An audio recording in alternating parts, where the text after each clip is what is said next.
തീപാറുന്ന ജീവിത അനുഭവങ്ങളിൽ നിന്ന് പിറവികൊണ്ട ഭക്തിഗാനങ്ങളുടെ കണ്ണ് നനയിക്കുന്ന അനുഭവ പശ്ചാത്തലങ്ങളിലൂടെ ഗാനോൽപ്പത്തി. കർത്താവായ യേശുക്രിസ്തുവിന്റെ നാമം വാഴ്ത്തപ്പെടുമാറാകട്ടെ. ഗാനോൽപ്പത്തിയുടെ എല്ലാ ശ്രോതാക്കൾക്കും കർത്തൃനാമത്തിൽ എൻ്റെ സ്നേഹവന്ദനം.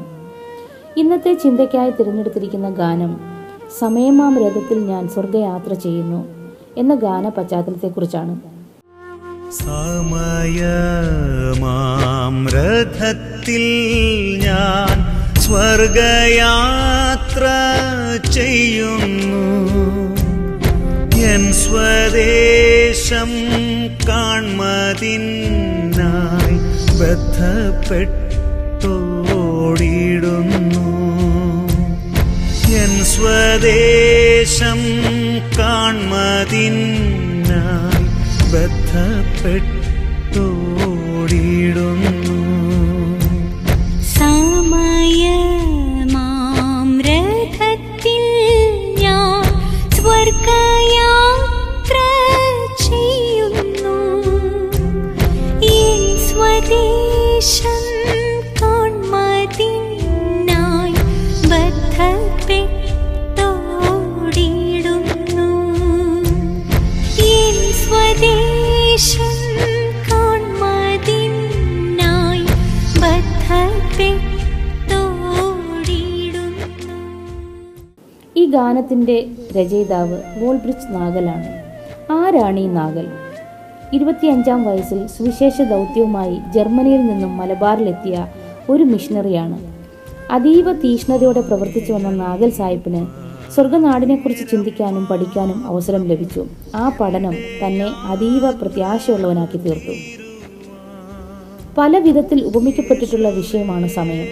ചിറകുള്ള പക്ഷിയാണ്, കാത്തു നിൽക്കാത്ത യാത്രികനാണ്, ഗാനമാണ്, എരിഞ്ഞു തീരുന്ന വെളിച്ചമാണ് എന്നീ വിധത്തിലുള്ള നിരവധി സമാനത കൊണ്ടുവരാൻ ശ്രമിച്ചിട്ടുണ്ടെങ്കിലും അതിലെല്ലാം മേത്തരമായി ഗണിക്കപ്പെടുന്നത് നാഗൽ സാഹിബിന്റെ രഥത്തോടുള്ള ഉപമാനമാണ്. രാത്രിയിൽ പോലും മുമ്പോട്ട് ഓടുന്ന ചക്രങ്ങളുള്ള രഥം. ഈ സമയമാം രഥത്തിലാണ് എല്ലാ മനുഷ്യരുടെയും യാത്ര. ദൈവമക്കൾ സ്വദേശം കാണുന്നതിനായി ബന്ധപ്പെട്ട് സ്വർഗയാത്ര ചെയ്യുന്നു. ആ യാത്രയുടെ വേഗത എത്രയും വർദ്ധിച്ച് അല്പനേരം കൊണ്ട് യാത്ര തീർത്ത് യേശുവെ കാണുവാനുള്ള വാഞ്ചയോടാണ് ഓരോ ദൈവമക്കളും പാർക്കുന്നത്. അങ്ങനെയുള്ളവരാണ് ഓരോ ദിവസത്തിലും എൻ്റെ യാത്രയുടെ അന്തം ഇന്നലേക്കാൾ അടുപ്പം എന്ന് പാടുന്നത്.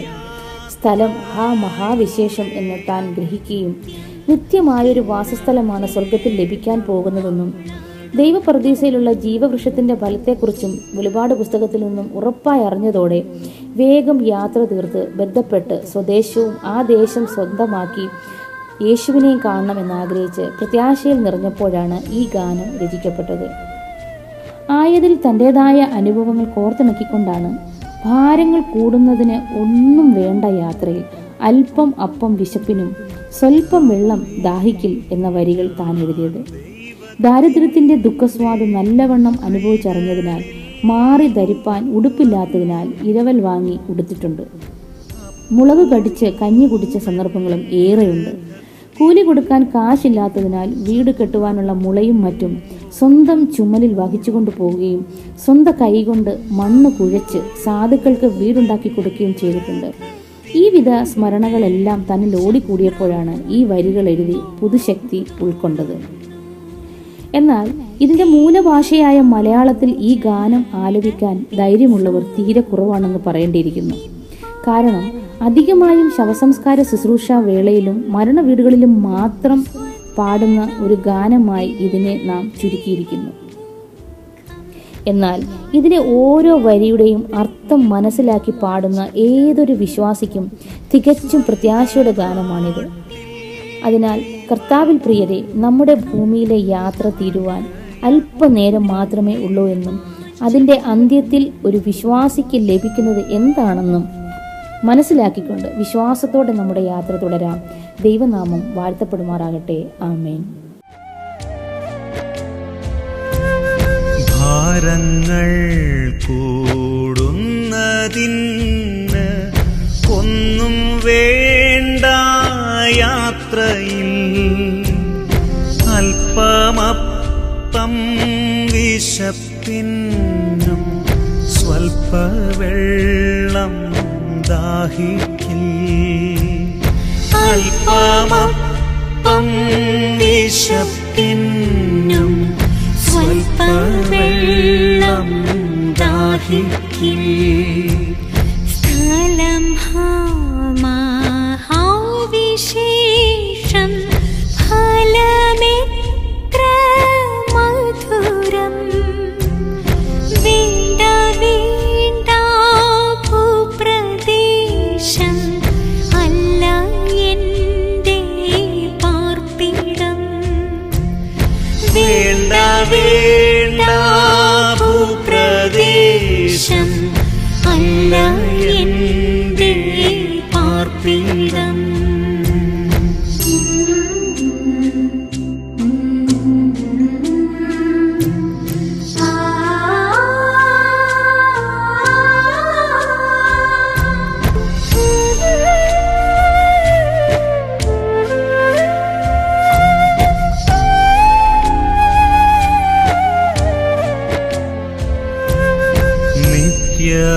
നിത്യമായോർ വാസസ്ഥലം എനിക്കുണ്ട് സ്വർഗത്തിൽ. ജീവവൃക്ഷത്തിൻ്റെ ഫലം ദൈവപറുദീസായിൽ. ജീവവൃക്ഷത്തിൻ്റെ ഫലം ദൈവപറുദീസായിൽ. എന്നെ എതിരേൽപ്പാനായി ദൈവദൂതർ വരുന്നു. വീണ്ടും പോലെ യാത്രയ്ക്കായി പുതുശക്തി തരുന്നു. വീണ്ടും പോലെ യാത്രയ്ക്കായി പുതുശക്തി തരുന്നു.